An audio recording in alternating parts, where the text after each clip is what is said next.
Já era. Let's go. Aí, boa. Bom? Maravilha. Isso aí, então. Ê, Gugu. Paz de luz, meu irmão. Satisfação. Satisfação. Então eu venho descobrindo que nem tudo é bonito. Que nem tudo é gratiluz. Pois é. Que a verdadeira espiritualidade é nas trevas. É lá do escuro. É onde ninguém quer acessar. Porque acessar o gratiluz é fácil. Fácil. É lindo. É mágico. Mas a moldança profunda começa na sombra. Não tem outro lugar. Tem que mergulhar, bicho. Tem que mergulhar. E aí depois a gente emerge e aí a gente vem com conhecimento e vem com aprendizado e aí você consegue ter aquela renovação. Sim. O problema são os conceitos, né? Que nem você falou, que todo mundo falava que isso é certo, isso é errado, isso não sei o quê. Esses são os conceitos que a sociedade moderna coloca em tudo, né? Isso tem que ser assim, isso tem que ser não sei o quê. Que nem você falou que algumas práticas do xamanismo são também exercidas por outros segmentos e tal. Mas a gente percebe que muitas vezes não é com esse respeito, não é com essa... Não digo nem veneração, mas o respeito que se tem que ter pela coisa. Todo caminho espiritual precisa de respeito, né? Então, Todo você vê caminho. que eles fazem pelo espetáculo da coisa. Virou show. Showmanismo. Já ouviu falar? Existe. Muito comum hoje em dia. Assim como as religiões, né? E eu não estou aqui para citar nenhuma porque eu não me aproprio delas. Eu acredito que todas têm a sua função. Todos os níveis de consciência, todos têm a sua porta de acesso. Não adianta eu colocar uma pessoa que não alcançou o nível de consciência do irmão e eu jogar ele no meu caminho. Ele precisa de alguns caminhos. E aquele caminho não é nem melhor nem pior do que o meu. Só é para aquela pessoa que tem aquele nível de consciência. Então, quando a gente fala de profanação, a gente fala de um lugar que eu sempre fui muito esperto com isso. Quando eu adentrei o xamanismo, eu sou uma pessoa muito questionadora, porque há um aspecto da minha alma que sempre sentiu que eu não poderia entrar em qualquer lugar, que eu não poderia fazer qualquer coisa, porque existem caminhos que já estão perdidos. São pessoas que começaram certo e depois começaram a errar. E isso é muito comum, porque existem muitos ataques, existem muitos vilões espirituais por aí. E conforme eles se perdem no ego da medicina, o ego de ser um guru, de ser um ser espiritual supremo, ou qualquer nome que ele se apropria, eles esquecem que ele primeiramente é um ser humano comum. Então, quando eu adentrei as medicinas, eu vi histórias, eu vi coisas, e eu sei que mesmo no caminho sagrado, que precisa de respeito, há pessoas que se apropriam dessas medicinas, se apropriam dessas verdades espirituais para se beneficiar com dinheiro, com show, né? Ego. E isso é muito perigoso. Mas, Augusto, como que eu faço então para não cair na lacuna do ego? Observa, sente. Sua alma vai saber. A alma sabe tudo. A nossa alma se conecta com tudo. A gente tem que acreditar que aquele caminho é de respeito. Mas existem almas que às vezes precisam cair num lugar assim. Como explicar isso?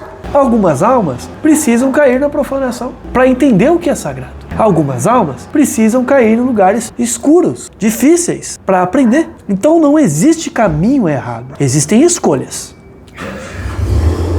Eu fiz a minha. Eu mexo com as medicinas da minha maneira, da minha forma. Eu conduzo a minha espiritualidade da minha maneira, da minha forma. Se é verdade para mim, já é o suficiente. Se eu não agrido ninguém, se eu não machuco ninguém, se eu não conduzo ninguém a um lugar ruim, tá tudo certo. Agora, eu acredito nisso.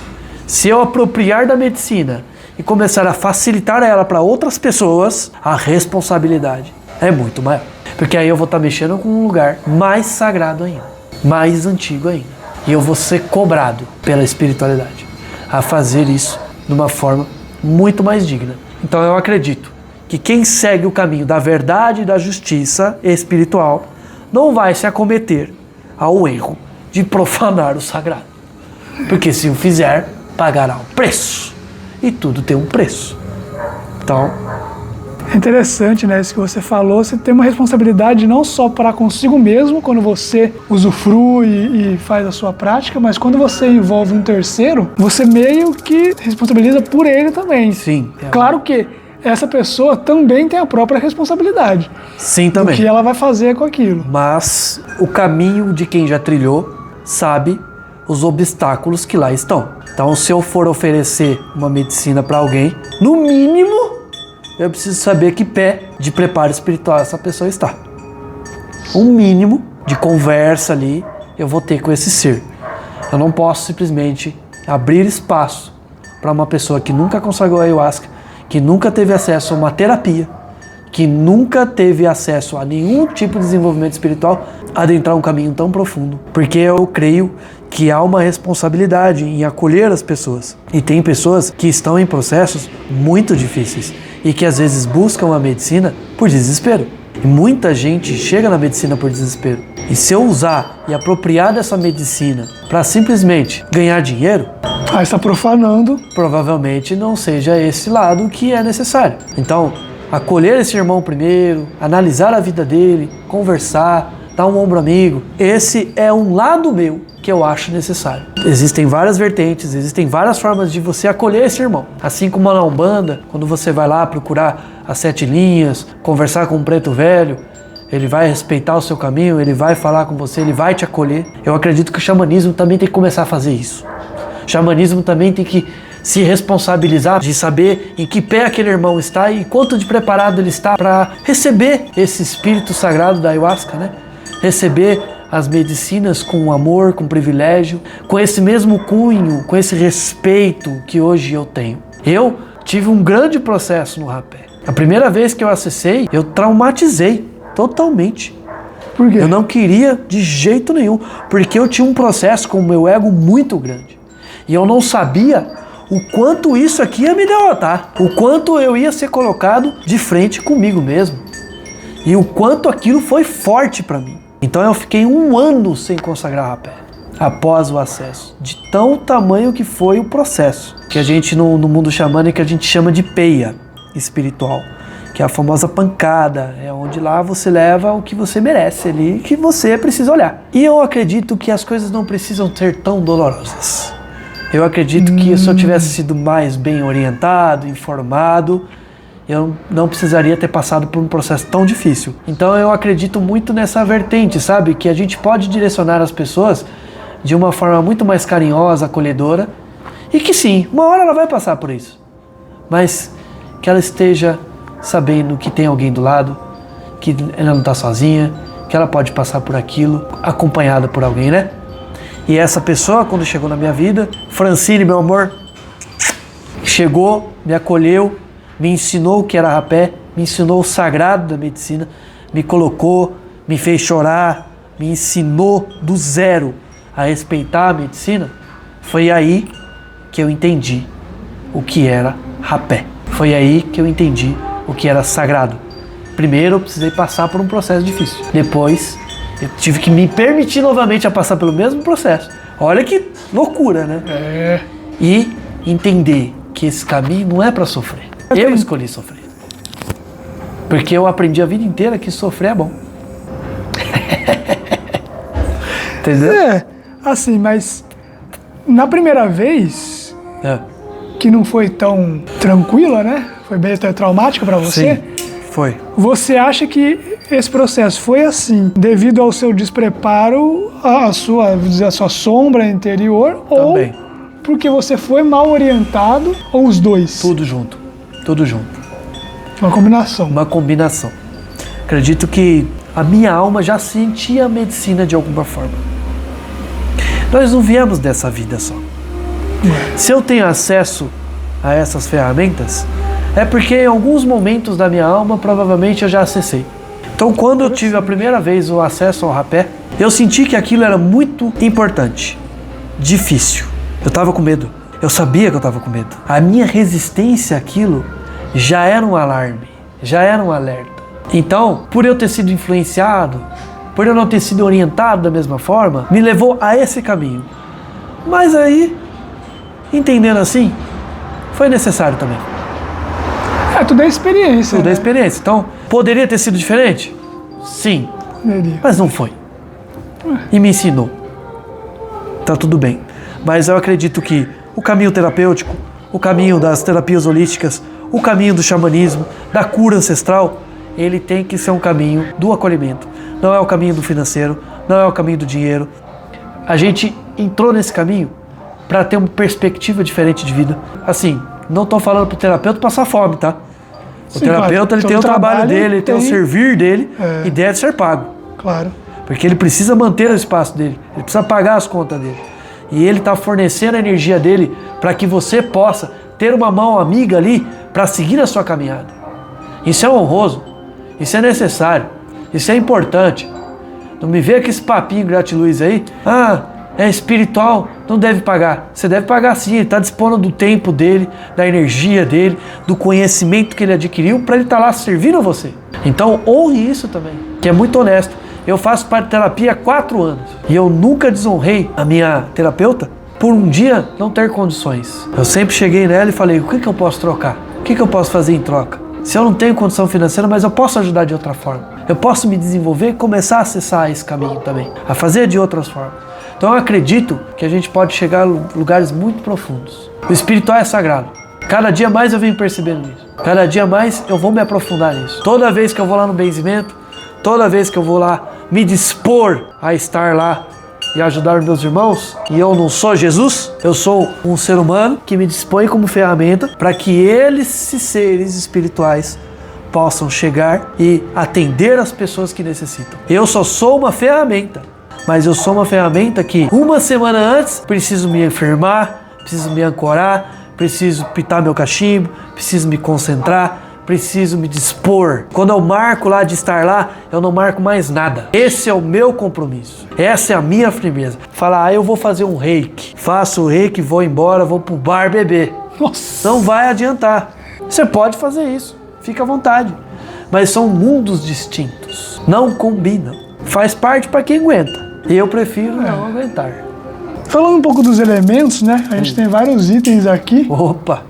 Você poderia falar um pouquinho pra gente o que é cada um? Posso. Vamos ver quais que tem aqui. Vamos lá. Elemento fogo, né, no xamanismo muito usado como transformação, transmutação energética, né? Por isso que a fogueira, ela é um símbolo muito forte no xamanismo. Os indígenas sempre centraram em volta da fogueira para se alimentarem daquela energia do fogo, aquela energia nutritiva, e para que elas outras energias que não são do nosso campo possam ser transmutadas. Então o elemento fogo, ele é transformação. Então é um elemento muito importante. Quando ele é recrutado, né, ele é solicitado pela natureza, pode ver que ele queima tudo, mas tudo se renova mais bonito. Temos aqui os nossos irmãos mais antigos, o reino mineral, as pedras. As pedras são os seres que mais têm conhecimento. Antes de nós estarmos na Terra, eles já observavam tudo como é. Eles observaram os dinossauros, eles observaram os animais, eles observaram as plantas, eles observaram os cosmos, eles sabem de tudo. Quem se conecta com o reino mineral, se conecta consigo mesmo. Porque aqui mora verdades que a gente é incapaz ainda de descobrir. O reino mineral tem vários, né? Tem várias cores, várias pedrinhas, e muitos seres se conectam com esses seres porque são tecnologias. Tecnologias. E temos também o elemento terra. Daqui, aonde o brotinho cai e se nasce uma vida. Aqui, aonde a gente descobre, é da onde a gente veio, é onde a nossa veia, o nosso sangue retorna. O elemento terra nos convida a aterrar mesmo, a observar a vida no presente. Eu acredito que o elemento terra é vitalidade, é força, é aqui onde tudo cresce, é onde a gente se alimenta. Sem a terra estar fértil, nada vai para frente, nada cresce, nada flui. É onde nossos irmãos, as nossas árvores, fincam suas raízes e se conectam com a gente. Vou pegar um incensinho aqui, que eu pego como representação do elemento fogo, mas também do elemento ar, né? Temos as penas também, que é o reino dos céus, né? Temos uma águia presente aqui. E o elemento ar, ele também nos convida a olhar a vida por outro prisma, né? De olhar de cima, do sagrado, da profundidade. Então a gente consegue lá em cima ver tudo muito mais amplo, muito mais bonito. Os ventos, quando sopram nos nossos ouvidos, eles trazem mensagens dos nossos antepassados que já foram. Então esses 4 elementos, eles sempre vão estar presentes em todo tipo de xamanismo, todo tipo de ritual, todo tipo de portal. Toda vez que eu acendo uma vela e faço uma mentalização, eu convido o elemento fogo a fazer uma transmutação no meu ser. Nada é em vão. Nada está separado. As pessoas que se conectam com esses elementos, eles procuram se conectar com os arquétipos de si mesmo. Porque nós somos natureza. Minha veia, meu corpo, meus olhos, tudo que tem aqui dentro é alimentado pela natureza. Não é nada separado. Seu corpo, tudo. A gente precisa do sol, precisa da água, precisa dos minérios, precisa de todos esses elementos. E todos eles estão presentes dentro da gente. Então esses elementos que estão presentes aí na minha vida o tempo todo. E cada vez mais eu venho colocando um pouquinho da natureza aqui, né? Colocando, me entregando a minha fonte de água, porque isso me conecta. Me traz novamente para minha essência, para minha verdade. Falando um pouco de ferramenta também, né? Temos aqui o cachimbo. No xamanismo tem vários nomes, né? Mas eu prefiro chamar de cachimbo mesmo, não me aproprio de vários nomes, eu aproprio do nome que eu aprendi. Um dos significados do cachimbo é que ele é a união entre o sagrado feminino e o masculino. O fornilho do cachimbo, ele é o útero feminino. E o haste do cachimbo é o falo, é o pênis, é a força masculina. E aqui dentro temos todos os elementos presentes. Toda vez que eu pito um cachimbo, tem presença aqui do fogo, da terra, que é o tabaco, do ar, que é a fumaça que sai, e do líquido que sai durante o processo de queima desse tabaco que fica dentro da haste, que precisa ser limpo. Então, eu tenho os 4 elementos aqui, harmonizando o meu ser, tranquilizando a minha alma em um momento de meditação. Então eu não saio simplesmente fumando o cachimbo, porque cachimbo sagrado não se fuma, cachimbo sagrado se pita. E pitar não é tragar a fumaça. A fumaça não foi feita para tragar. A fumaça é um espírito que merece respeito. Se eu coloco essa fumaça para dentro, eu estou profanando o sagrado e por isso eu posso ficar doente. Por isso que todas as doenças que nós, seres humanos, temos são profanações pela natureza. Então, quando eu pito meu cachimbo, é um momento de reflexão, é um momento de paz espiritual, é um momento que eu convido a minha alma a uma autorreflexão. Por isso que chama cachimbo da paz. Temos aqui um instrumento importantíssimo no xamanismo, que se chama tambor. Esse tambor se chama Cherokee, nome dado à tribo Cherokee. Esse tambor, ele é feito de couro animal e todas as propriedades do tambor, ele é feito de tudo como natural, né? Como vem da natureza. Então, temos todos os elementos aqui presentes também, mais o elemento terra e o reino animal. E aqui tem um espírito vivo. Então, toda vez que eu pego um tambor, eu preciso pedir licença para ele. Preciso respeitar esse animal que foi sacrificado para poder fazer esse instrumento sagrado. E toda vez que eu bato ele, e o som que sai, são símbolos, como se eu estivesse me conectando com o coração de Pachamama, a Mãe Terra. Então o símbolo é como se estivesse batendo no coração da Mãe Terra. Então isso te convida a uma meditação. Quando você fecha os olhos e sente o som do tambor, é como o pulsar de uma vibração interna. Isso mexe com os seus chakras, isso mexe com o seu interior. Aquilo que está armazenado lá dentro, aquela dor que está lá dentro, vai ser convidada a sair. E você começa a chorar, e você começa a soltar toda aquela agonia que você prendeu, que você foi ensinado a deixar lá dentro. Então o tambor sagrado, além de ser um instrumento de ritual, ele também foi usado muito para a guerra, claro, são forças distintas, mas sempre com muito respeito.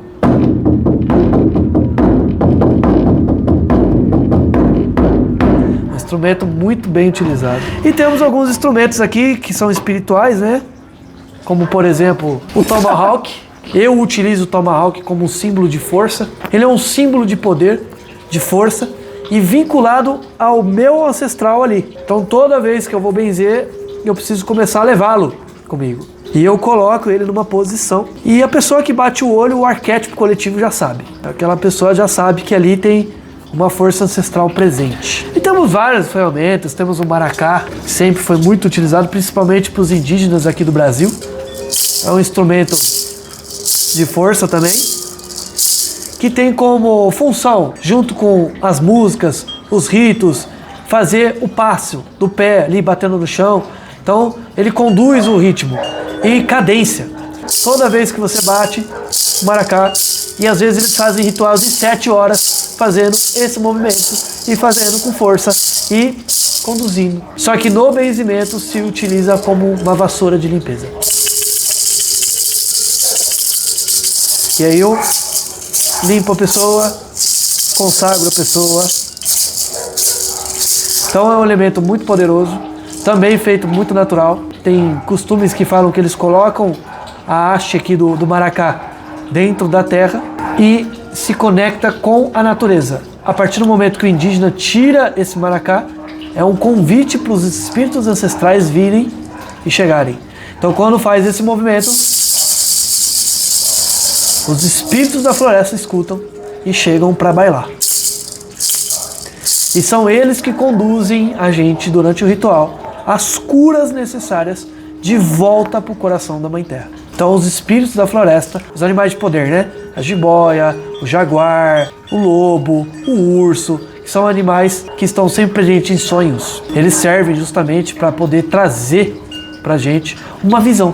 E todos eles têm significado. Então quando pessoas começam a se conectar com o xamanismo e adentram esse caminho sagrado, a primeira coisa que um xamã ou um mestre ali que está conduzindo a cerimônia, ele fala para a pessoa, começa a se conectar com o seu animal de poder. E esse animal de poder, ele começa a vir em sonhos, ele começa a vir em visões. E ele tem como objetivo te orientar de alguma forma com o seu mentor. E ele serve sim como uma representação de um espírito, assim como na Umbanda, eles chamam de pretos velhos. Assim como na Umbanda vai chamar o guardião ali, o Exu, Laroyê. Mas para o xamanismo pode ser um urso. Vai muito do arquétipo do que a pessoa está preparada para acreditar. Por muito tempo eu fui acompanhado por um lobo. Depois esse lobo passou a ser uma águia, por causa dos caminhos. Conforme eu fui evoluindo no meu caminho, alguns outros animais foram se apropriando. O lobo nunca deixou de resguardar nas minhas costas, mas a águia foi necessária para poder fazer um caminho junto com ela, para me trazer uma sabedoria diferente. Quais animais de poderes existem? Vários. Eu acredito assim, todo animal que existe na natureza, ele é um animal de poder. Cada pessoa vai se assimilar àquele animal. Um animal específico. Não posso dizer, tem aquele, não. Tem alguns que são mais presentes, né? Mas todos os animais têm a sua força, todos os animais têm o seu ensinamento. No universo não existe nada que não tenha ali seu poder, sua força, né? Então eu acredito que a conexão vai de cada um, de cada ser. Eu tive um amigo que teve uma conexão com uma siriema. O que é uma siriema? Siriema é um animal grande, né? Bem grande assim. Parece um avestruz menor, que sai correndo pelo mato e faz um canto maravilhoso, né?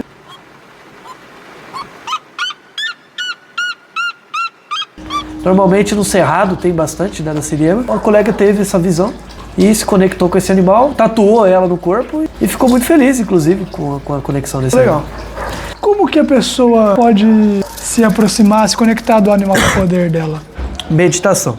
Eu acredito que a pessoa que já tem uma similaridade com o xamanismo, já consegue se conectar com a terra, já tem essa conexão com o próprio xamanismo, com os animais, a hora que ele senta, ele respira, coloca uma música e faz ali o seu acesso, já direcionando para que esse animal comece a aparecer em sua psique, eu acredito que ele vai ter esse acesso.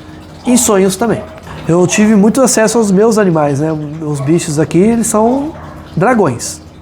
Eles são meus protetores. Eu não pego nenhum animal se não tem uma função para mim hoje em dia. O meu gato, preto, adoro, claro. Amo, ele tem a função de ser o meu guardião. E muitas pessoas são atacadas no astral. Gatos aparecem em sonhos de ataques e nos acordam. Eu já fui acordado algumas vezes pelo meu. Eles entram nos sonhos e acessam esses sonhos e nos despertam para algumas questões. Então ele é o meu protetor, é um dos meus protetores, eu tenho 2 aí.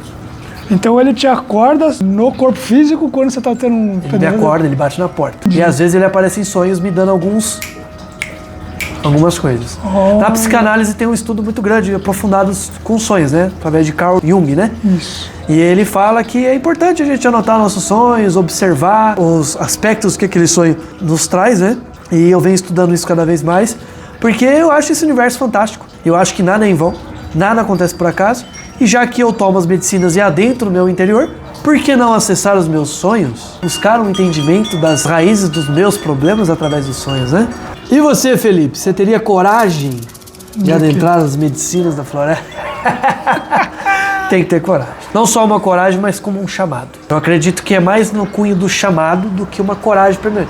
Porque muito se fala que medicina, por exemplo, a ayahuasca, é para todos, mas nem todos é para ayahuasca. Eu ouvi falar a mesma coisa da Quimbanda esses dias. Mesma coisa. Quimbanda é a Quimbanda, para mim, ela foi um chamado grande também. Só que eu, nessa existência da minha vida, adentrei o xamanismo e falei, não, esse é o caminho que eu quero seguir. Mas eu tenho um respeito muito grande pela Quimbanda, porque o trabalho que eu realizo hoje no benzimento, ele é muito parecido com o que a Quimbanda trabalha, né, com os Exus e com Pombagira, principalmente, e com os acessos que eu tenho a algumas entidades negativadas. Eu preciso dessa força, dessa firmeza com essas entidades que já trabalham na densidade para ser um ser que trabalha na luz dentro das trevas. Então, eu não sou iniciado na Quimbanda, mas eu tenho um respeito, um olhar muito carinhoso, porque eu sei que em todo lugar do mundo, toda religião, toda crença, todo rito, tem seu pró e tem seu contra. Até no xamanismo. Mas esse caminho mais profundo, mais denso, as minhas entidades trabalham com isso. Então eu não posso simplesmente fingir que esse caminho também não é muito parecido com o meu, né? Eu só não quis iniciar. Mas eu acho muito bonito. Eu acho um caminho muito honesto também. Eu tenho medo disso que você falou, de fazer a coisa pela curiosidade. Eu não quero desrespeitar nem profanar, como a gente falou, toda a questão. Muitos curiosos vão atrás de ayahuasca e se transformam. Porque a curiosidade é o primeiro passo também. É o primeiro passo. Eu não fui e não adentrei pela curiosidade porque eu tinha um resgate a ser feito. Mas tem pessoas que têm total liberdade do mundo de querer saber quem é. E a ayahuasca é um convite. A ayahuasca é um portal. Se não for para ser mostrado, ela não vai mostrar. Cansei de ir em rituais que pessoas nem entram na força. O que isso quer dizer? Não é para mostrar nada. Mas ela consagra e... Tem duas coisas que eu acho, né? Uma, ou a pessoa ainda está muito no controle, ela não se entregou. Não se entrega. Ou não tem nada a ser mostrado ali para ela naquele momento. A medicina sabe. Ela sabe o que faz. Só que mesmo não tendo os acessos, as mirações, não tendo acessos aos sentires, ela está trabalhando. Ela trabalha. Ela faz a função dela ali. Às vezes vem através de um choro, às vezes vem um descarrego, ir no banheiro. A pessoa que não entrou na força, ela precisa assistir aquele ritual inteiro, sem estar na força, para ver um aprendizado. Tem aprendizado em tudo, nada em vão. Eu acredito que um dia eu também preciso desse aprendizado. Talvez um dia eu vou tomar 3 doses de ayahuasca e não vai abrir nada. E eu vou ficar assistindo o ritual inteiro. E vai ser bom. Vai ter muito a aprender. A ter paciência, a saber esperar, a saber que esse não é o meu momento, a auxiliar algum irmão ali que está precisando. Quantas vezes isso não aconteceu? Quantas vezes eu não fui auxiliado? Então é se permitir mesmo. Mas o caminho é para qualquer um. Ah, faz mal? Mano, se eu tomar 50 litros de Coca-Cola, eu vou morrer. Então assim, tudo em excesso faz mal. Eu faço o rito da ayahuasca 2 vezes no ano. Para minha alma é o suficiente. Para algumas outras pessoas precisam fazer de fim de semana. Mas tem gente que anda abusando, faz de dia. Cada um faz seu acesso, sua função ali. Mas há uma necessidade de a gente entender. Eu faço os meus acessos espirituais, mas o objetivo é o estar na Terra. Não é o estar fora. É eu pegar o ensinamento que foi me dado, é eu pegar toda aquela força, tudo aquilo que foi mostrado para mim e usar no meu dia a dia, como professor, orientando uma criança, me conectando com ela, não pelo nome dela, mas pela energia dela, respeitando o momento que ela está na vida, orientando aquela criança que não tem visão alguma de existência, que tem muitos problemas em casa. Já cansei de ter processo espiritual que a medicina me ensinou a cuidar de crianças específicas, falando, não briga com aquela criança, ela tem isso, isso, isso, ela está precisando de amor, ela está precisando de alguém conversando com ela. Quantas vezes a medicina me ensinou? É uma busca constante de autoaprimoramento. E eu vou passar essa vida inteira e não vou saber nada. Nada. Só que as medicinas aceleram o meu processo, me autodesenvolve. E é um encontro com o meu Deus interior, com o meu divino. Não vejo nada de errado. Teve dias que eu, óbvio, fico confuso, é um processo difícil, mas eu pinto meu cachimbo, eu volto pro meu centro. E se eu não tiver o lá em cima e o lá embaixo, o que seria da vida sem a dualidade? Então a gente precisa ter os dois lados. Até porque os lados não são concorrentes, né? Eles são complementares. Complementares, falou tudo. Então assim, é um caminho bonito. O xamanismo ele vem me transformando. E tá nessa posição que eu tô aqui é uma constante briga com o próprio ego. Porque eu sei a energia e a força que isso tem. Muitas pessoas têm me procurado e isso está se expandindo. Eu tô criando uma necessidade na alma de começar a atender. Mas ainda não entendi ainda a minha energia e de que forma isso vai chegar. Esse é o meu caminhar espiritual. Essa é a minha busca. E eu sinto que eu sou muito bem amparado porque eu tenho pessoas que estão junto comigo nessa caminhada. Por eu fazer parte de uma casa espiritual que tem uma linha que segue com respeito as medicinas, o sagrado, me sinto sempre vigiado, de alguma forma. Então eu preciso ter esse respeito, porque se eu não sigo o que eu falo, eu mesmo já estou me profanando, certo? Então há uma responsabilidade em ser eu, me apropriando de todas essas ferramentas e conduzindo elas da melhor forma possível para a minha vida e para quem estiver presente na minha vida.